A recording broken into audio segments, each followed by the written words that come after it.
माजी आमदार आणि उत्तर भारतीय समुदायाचे वरिष्ठ नेता तसेच उत्तर भारतीय महासंघाचे संस्थापक अध्यक्ष आर.एन. सिंग यांच्या स्मरणार्थ मुंबईत कर्करोगग्रस्त रुग्णांच्या कुटुंबियांसाठी अतिथीगृहाचं उद्घाटन केलं गेलं। विधानसभेचे विरोधी पक्षनेता देवेंद्र फडणवीस यांच्या हस्ते हे उद्घाटन होणार आहे। या प्रसंगी उत्तर भारतीय समुदायातील अनेक वरिष्ठ नेते उपस्थित होते। या अतिथीगृहात अतिशय अल्प दरात कर्करोगग्रस्त रुग्णांच्या कुटुंबियांसाठी निवास भोजन उपलब्ध करून दिलं जाणार आहे। तसेच देवदर्शनाला येणाऱ्या नागरिकांना सुद्धा बाबू आर.एन. सिंग अतिथीगृह उपलब्ध करून दिलं जाणार आहे। तर या कार्यक्रमात देवेंद्र फडणवीस जी बोलतायत, थेट जाऊया। कम कीमत पर भोजन उपलब्ध करा देना, नाश्ता उपलब्ध करा देना, ये सारी व्यवस्थाएं आज यहाँ पर पूरी हुई है। वैसे तो हम सभी का ये सपना था कि आर.एन. सिंह जी के रहते रहते इसका उद्घाटन हो, लेकिन वे हमारे बीच नहीं रहे। लेकिन मुझे बहुत खुशी है कि संतोष जी ने ये बागडोर संभाली और मंचासीन सभी लोगों ने उनका साथ दिया, बुजुर्गों ने आशीर्वाद दिया और आज इसकी शुरुआत हो रही है। रुग्ण सेवा से बड़ी सेवा कोई हो नहीं सकती और विशेष रूप से मैंने स्वयं अनुभव किया है। जिस समय मैं छोटा था, मेरे पिताजी कैंसर से पीड़ित थे, टाटा में एडमिट रहते थे, कई दिनों तक हमको वहाँ रुकना पड़ता था। तब की हम विभीषिका मैंने उस समय भी लोगों की देखी थी और वैसा ही मंजर कई बार हमको देखने को मिलता है।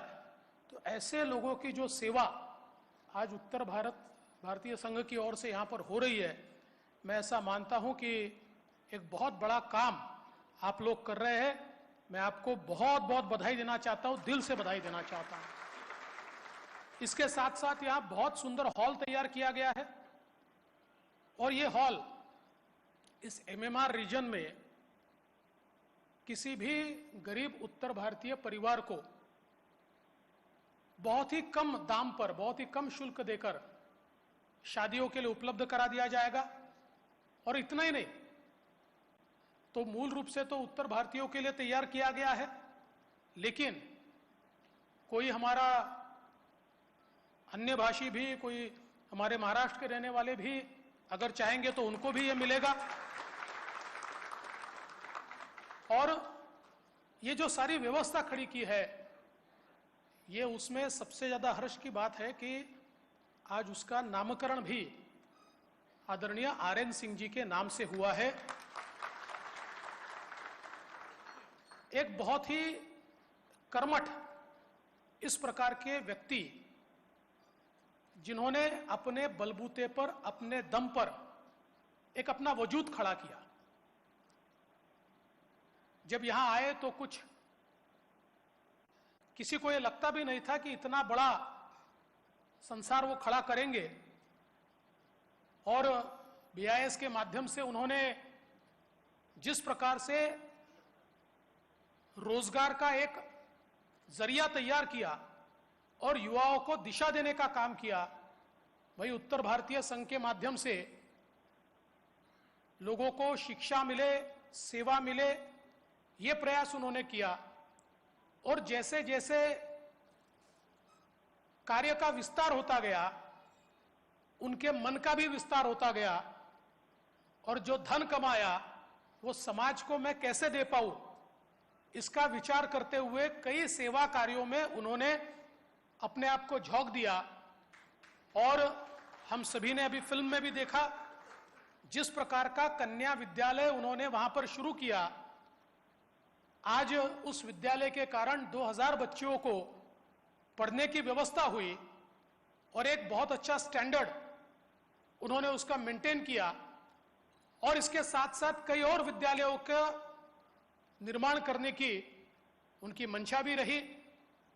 इतना ही नहीं तो गरीबों को मकान बांधकर देना,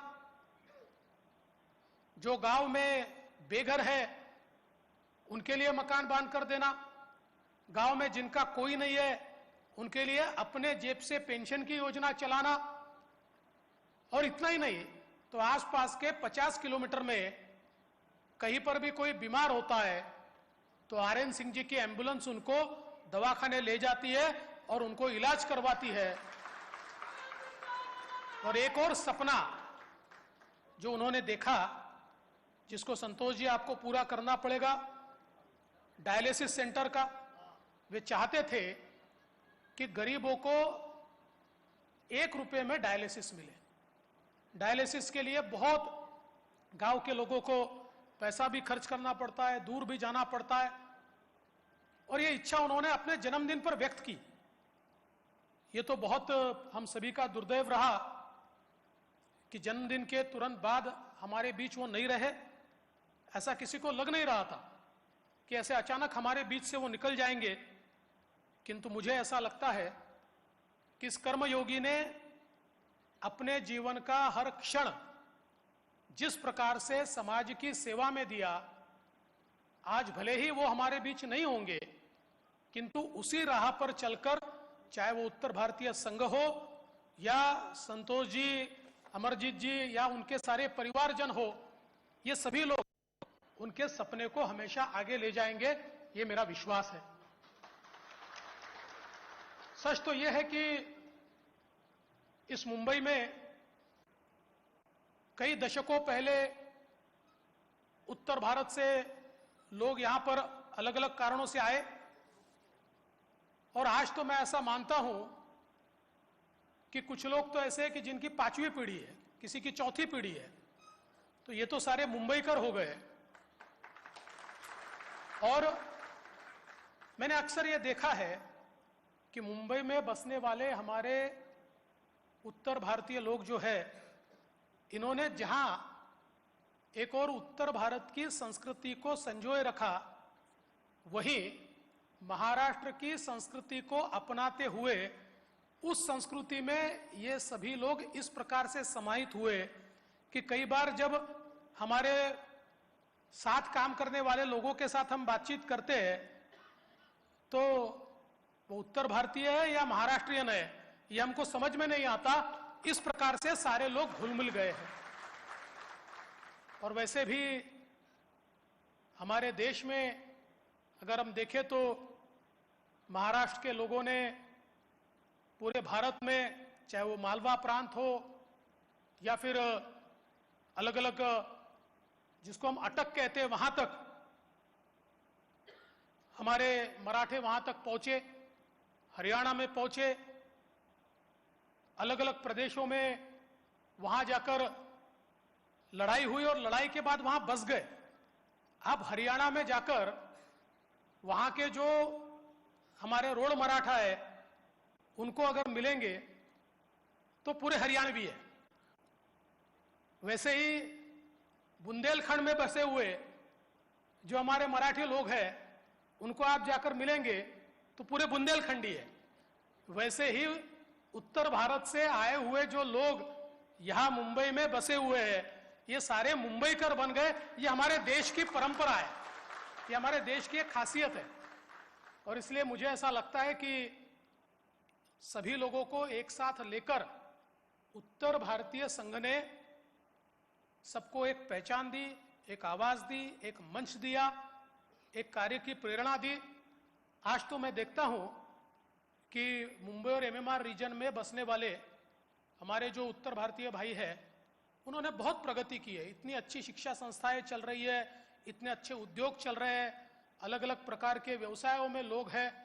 तो मुझे लगता है कि ये सारी जो प्रगति है, इस प्रगति के पीछे पुरानी जो पीढ़ियां हैं, उन पीढ़ियों ने मुंबई में जो मेहनत की, उस मेहनत के कारण आज ये तरक्की हम लोग कर पाए। तो ऐसी पीढ़ी के जो लोग हैं उनको हम भूल नहीं सकते। ऐसे पीढ़ी के लोगों को याद रखना ये हमारी जिम्मेदारी भी है। मैं विश्वास के साथ कहता हूं कि संतोष जी, आपने जो काम हाथ में लिया है, हम सब लोग आपके साथ में हैं। आप बिल्कुल चिंता मत कीजिए, इस काम को हम सब मिलकर पूरा करेंगे।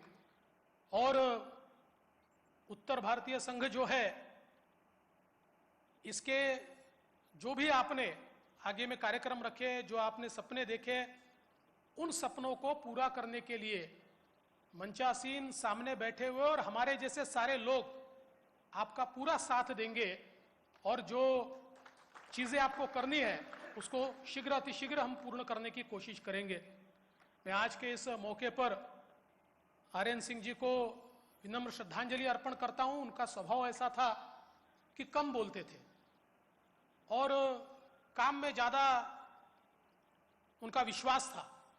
मैं कई बार उनके साथ वार्तालाप करता था तो सारगर्भित बोलते थे, थोड़ा बोलते थे। तो उनके लिए मैं तो इतना ही कहूंगा कि किसी शायर ने कहा है कि परिंदे को मिलेगी मंजिल एक दिन, ये फैले हुए उनके पंख बोलते हैं। परिंदे को मिलेगी मंजिल एक दिन, ये उनके फैले हुए पंख बोलते हैं। और वही लोग रहते हैं खामोश अक्सर, जमाने में जिनके हुनर बोलते हैं। तो आर्यन सिंह जी ऐसा व्यक्तित्व था जो खामोश रहता था, लेकिन उनका हुनर आज हमारे लिए बोल रहा है। और ऐसे व्यक्ति को आज एक विनम्र श्रद्धांजलि देते हुए इस बहुत अच्छे कार्यक्रम में आपने मुझे निमंत्रित किया, इसके लिए मैं आपका बहुत बहुत आभार व्यक्त करता हूं। और आगे भी जब भी उत्तर भारतीय संघ मुझे निमंत्रित करेगा मैं यहां आऊंगा, और नहीं निमंत्रित किया तो भी आऊंगा। इतना ही कहते हुए अपने शब्दों को विराम देता हूं। जय हिंद, जय महाराष्ट्र, जय भारत। देवेंद्र फडणवीस जी, आप जी से मैं निवेदन करता हूं कि जब ये अतिथि गृह का निर्माण हो रहा था तो ज्ञान प्रकाश सिंह जी उद्योगपति, जिन्होंने 25 लाख रुपए की राशि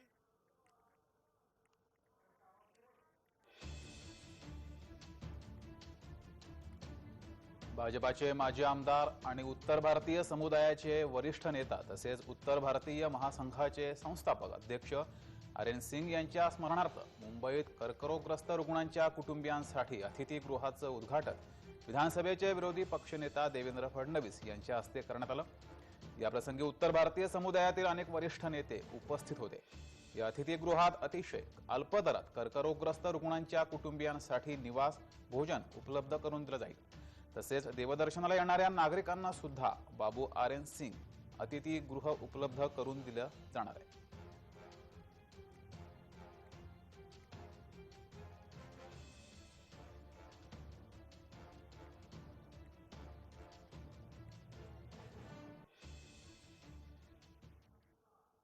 या बातमीसोबत वेळ झाली एका ब्रेकची।